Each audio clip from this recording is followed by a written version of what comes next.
Good morning बच्चों। बच्चों language में लेसन 23 अपठित गद्यांश अर्थात अनसीन पैसेज। अपठित का मतलब ही होता है बच्चों कि जो पहले से पढ़ा ना गया हो, ऐसा पैराग्राफ। ठीक है ना।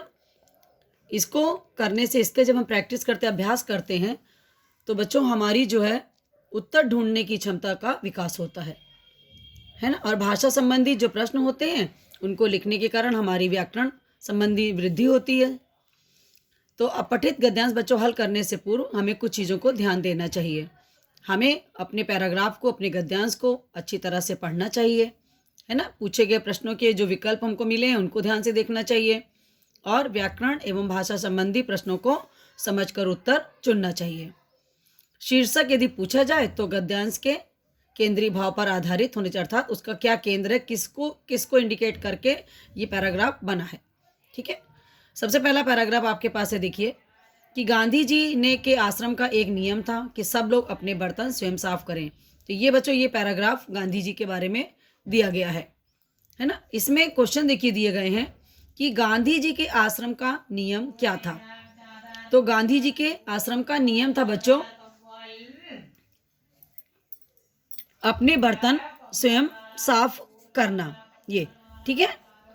फिर सेकंड है बच्चों, गांधी जी ने क्या साफ करने का भार अपने ऊपर लिया था, जो वहाँ पे सबसे बड़े पतीले थे उनको साफ करने का। ठीक है बच्चों। फिर नेक्स्ट है, यह काम आपका नहीं है, ये किसने कहा ये बात, ये बच्चों उनकी पत्नी कस्तूरबा ने कही थी।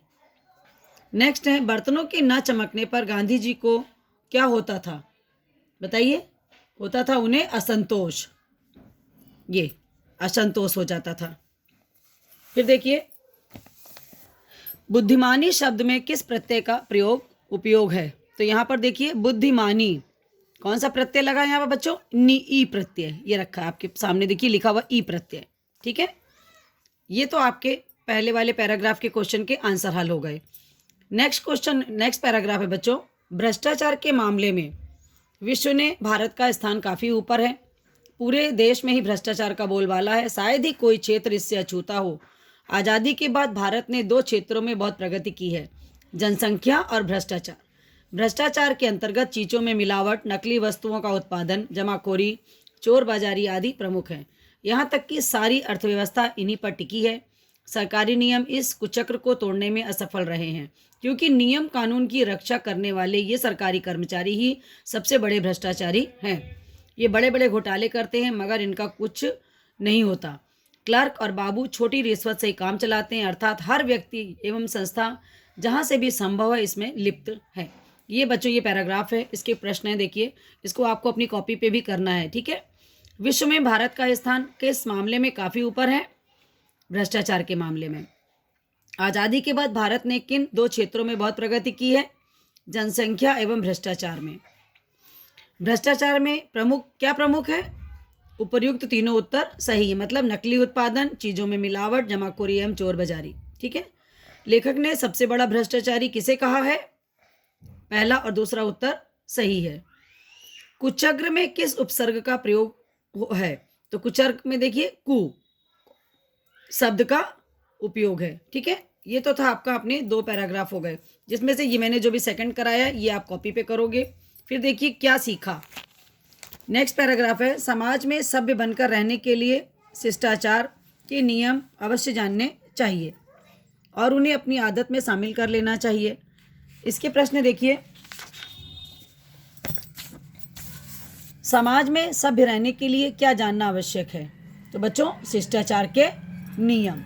ठीक है। शिष्टाचार के नियम। शिष्टाचार का पहला गुण क्या है, विनम्रता।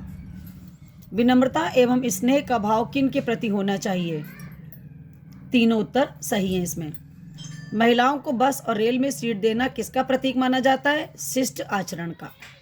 नेक्स्ट देखिए पैराग्राफ, निम्नलिखित गद्यांशों के आधार पर प्रश्नों के उत्तर के उचित विकल्प चुनिए। साहित्य तो एक सात्विक जीवन है, उसे कठिन तपस्या और महान यज्ञ समझना चाहिए। जहाँ व्यक्ति के व्यक्तित्व के कोई स्वतंत्र विषय नहीं रह जाते, उच्च साहित्य की वह भावभूमि है। वहाँ अपरिग्रह का साम्राज्य है, फोटो नहीं छापे जाते। वहाँ वाणी मौन रहती है और गाथा गाने में सुख नहीं मानती।